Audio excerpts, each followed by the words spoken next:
Vlog ni Marky. Hi, hello. Good afternoon mga ka-Marky, no? Welcome sa atong vlog. So karon atong tanawon ang mga estudyante o ang mga RCBMCFI personnel kay ang TS Unipass hatag na sila o support or pagtabang sa atong mga estudyante uban na pod sa mga pagpirma nga mao gini nga mga amount pod ang tabang sa TS para sa atong mga estudyante. So dako kani nga tabang mga ka-Marky para sa atong mga estudyante, apil na pod ang ilang mga ginikanan niini, malipay pod sila og ayo ani. A few moments later. So mo ni mga ka-Marky, no, atong mga RCBMCFI personnel, no. So grabe yung taon nilang pag-atiman usab sa atong mga estudyante. So isa po na sila nga mga kauban nato diha sa tulungaan sa eskwelahan. Sir James, Ma'am Mary Rose, Sir Harrell, silang Sir Earl, o Sir Ponciano, Ayop. So ilagid giatiman usab atong mga estudyante. Kunya print na dayon na mga ka-Marky, o kita po nato itong mga estudyante, no, nga naninguha po sila, no, sa tabang gyud sa TS Unipass, o happy sila. Hello, good afternoon mga ka-Marky. So natay interviewon karon, no, isa ka estudyante mo message siya para sa atong mga sa school o sa TS. may adlaw sa inyo ka. Salamat kayo sa eskwelahan nga naapil mi ani nga kanang TS nga dako kani tabang labi sa among ginikanan nga kanang dili pa sila maghago og gasto para sa ikabayan para sa among opportunity nga makuha diri sa eskwelahan. Salamat kayo. Ikaw, usa mo na may kasulti para sa school o sa Unipass? Mga po sa tanan, pasalamat din ako sa Unipass kay nagaan nila opportunity para wala nami kanang bayron nga tuition sa mga project na lang namo gamito namo allowance. Dakong salamat sa school kay gigaan mi ani nga higayon para maapil aning TS. So nalipay or imo gid gi-appreciate ang tabang sa Unipass lugar? Siyempre sir, kay dako kayong tabang para Sige, sa mga nga pobre lisod. Ana gid daghan gyud kay natabangan ang TS Unipass ba?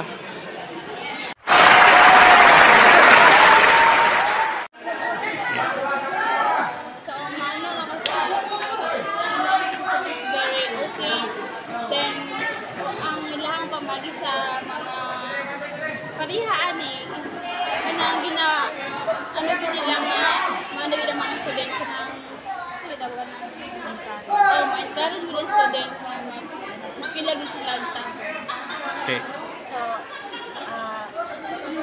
dako kayo akong pagpasalamat labi na sa school, then nga sa staff sa school nga kanang grabe gyud ang ilang paghatag og suporta para sa amo, labi na sa amo karon nga kapos kaayo sa budget para makahuman og eskwela. So, gitagaan mi og opportunity sa CHED or sa TS na Unipass. Unipass na matuman or makabot na mo ang mga pangandoy through sa ilaha pamaagi sa ilahang tabang sa amo. Dagan kayo salamat. Okay, salamat kayo. Thank you. God bless. So mga ka-Marky, no, so grabe yung taon o pag-process usab sa atong mga kauban, no, ilagyod gi bukat usab ang ilang part nga matabangan ang mga estudyante para pod sa scholarship nga dako na pod kayo na tabang para sa ilaha, no. Grabe gid ang ilang mga pagtabang usab. Salamat TS Unipass Scholarship from EL3. Proud Romanians. Uswag Tibawi. So mo to mga ka-Marky, no, ang atong vlog. Ako sa pagpaabot sa mga pagpasalamat usab una gyud sa atong Ginoo gyud. Siya man gyud moy author nining tanan, no. Di man gyud ni mahimo ug walay tabang sa Ginoo. Ug ato sa pasalamatan ang mga personahe sa atong tulungaan diri sa Roman Sibilalon Memorial Colleges Foundation Incorporated, ato sang pasalamatan no, Sir Dave Rua, Ma'am Dean Carmelita Tinaan, ang atong school president, ang atong school director no, o ang atong sa dean sa criminology Sir Cholitom Kagalawan, ang faculty and staff sa atong college department no, especially sa Department of Education o Department of Criminology usab, og ang tanan nga mga nagatabang no, kay ang ato ra maging purpose ani, ang purpose ra maging ani tanan is pagtinabangay ra man gyud.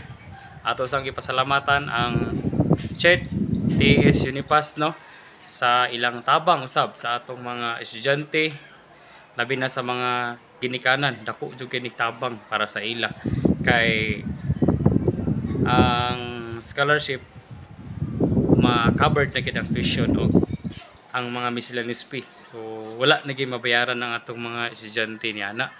Unya dako na gid siya nga impact labi na sa panalapianon nga bahin. O kana lang mga kamarki.